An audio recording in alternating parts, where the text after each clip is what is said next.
Africa, in Africa, an afro is exotic. Dreadlocks are exotic. So for us, that is completely bogus. We don't understand. You cannot arrest us. No arrest us. You cannot arrest us. You cannot arrest us. No arrest us. It's not nice coming to school, having to be intimidated by these principals and white teachers telling me that my exotic hair is littering the school. Littering the schools. You want to every day I come to school like I'm coming to prison. So he kept on saying, this is outrageous. He's dirty. Like, he just put it like that, like, your hair's dirty. And he said we looked, only monkeys and apes were born with afros. We looked like walking trees. I felt like very belittled and devalued and very discriminated a lot. That's how I felt. My goal, if you're not going to plait your hair, you'll have to find another school. I'm a learner from a school in Cape Town that has discriminated against my hair and against me.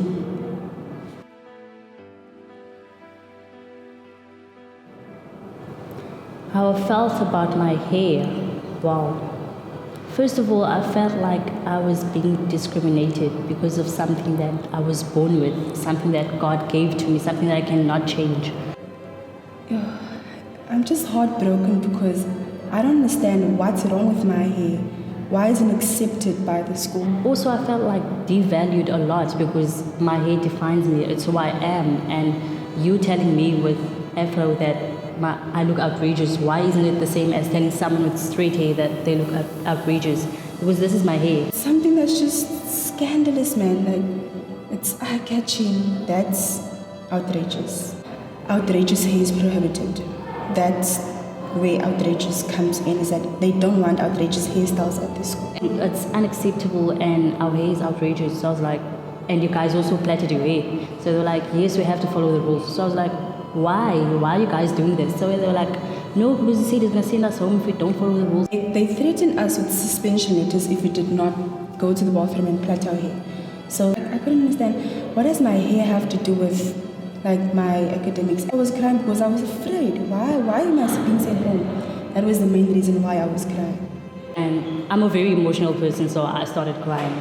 So he was like, why are you crying about hair? It's just hair. So I asked him, if it's just hair, then why should I plait it if it's just hair? I've always had my hair like this. Like, first I started off with dreads, but since I was like a really naughty child, I always had to cut them. But in primary school, I also had dreads, and they accepted the dreads the way it was because my principal always said it's natural, it's you. So my hair is still natural, and I don't think I'll ever change it. It's kinky and it's natural like this. So he said, don't lie to me. But when it happened at school, it was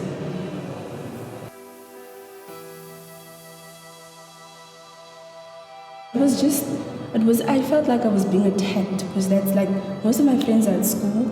Everything of mine is at school. So I felt like they're like attacking me. That's the place where my friends accept me for who I am, how my hair looks, my color, everything. But then when it happened at school, I felt violated. Big time. You're not pretty, you're not beautiful, you're just ugly because you're dirty, you have dirty hair, you're outrageous.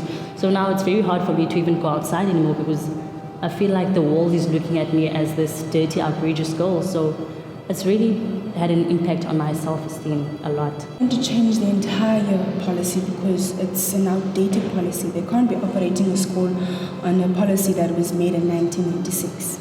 And it'll be beneficial to me because I'll be able to be myself at the school. I don't have to do certain things in order to fit in the box that they want me to fit in. To be honest, my mom and I, we already really close. Like, I'm more of my father's daughter, yeah. But like ever since this incident happened, we've grew close, and because now she's checking up on me every day. Are you fine? How is everything at school? If you want to talk, you can talk to me about anything. You know, I love you. You know, I care about you. Whereas she's never done that for me. Like, she's more supportive and she's there with me every time. And she's the one who keeps telling me, go with your hair. Nothing's wrong with your hair. You're beautiful the way you are. Just go with your hair. And if anything happens, come back and tell me what's going on, and I will be there for you. I will take charge of everything. I'll fight for you. So like, it's really a good thing what we have with my mother right now. I believe it's fighting for not what I want, but it's my right to be who I am. Of course, the first thing that you need to understand is that the identity starts at home. Now, having to say that, it starts through socialization, if you know what is called socialization, which includes the parents that are raising you, imparting the certain parts of like restructuring your life, building up your life, and then that's one of the things that helps you to pick up identity. Other thing would be that plays a huge part as well. It is through technology and through television, what you're watching from the soapies. All of those things together, they make up a person's identity, not to exclude African women as well. To me, it's like a way to define myself. It's like my crown, it's like my pride.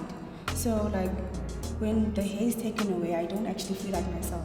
The hair is important for you as a woman, and I don't think there's any woman that don't value their hair, because their hair has to do with your look, and it gives you confidence, and it's really who you are. It can't be taken away. It takes me a lot to get out of the house.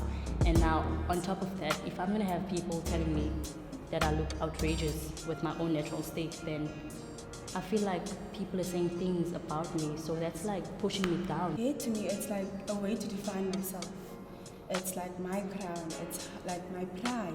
So like when the hair is taken away, I don't actually feel like myself, because this is me. And the women, they value their hair, and their hair has to do with their look. Now, coming from our past, knowing that there was an issue of slavery, the colonization, and all this, they've also played a part in the way that we want to look. Looking into the issue of slavery, for example, after the issue of slavery came into play, as far as we had those things previously around 15th century as African women, there were certain looks that were impacted to African women that they were forced to look like. For example, if you are working in the kitchen, there was a certain way that you had to look in terms of your hairstyling. You had, for example, to have the hairstyle that looks like your boss, your master, that is your lady that you're working for. That is one of the things originally that tilted, or those were the things that caused like African women to want to change their hairstyles. I feel heartbroken because I didn't expect that from staff members at our school to actually discriminate against me, against my hair. Natural, it is hard. And we don't have the kind of hairstyle that is naturally straightforward. So we need to do other things to straighten our hair. So we need to understand how is the African hair, how do they grow, so that, because now if you're saying like you must tie your hair, and when you know automatically that there is no way that if you have not relaxed your hair, you will tie your hair. So if there is anything like a policy, the policy must take those things into consideration.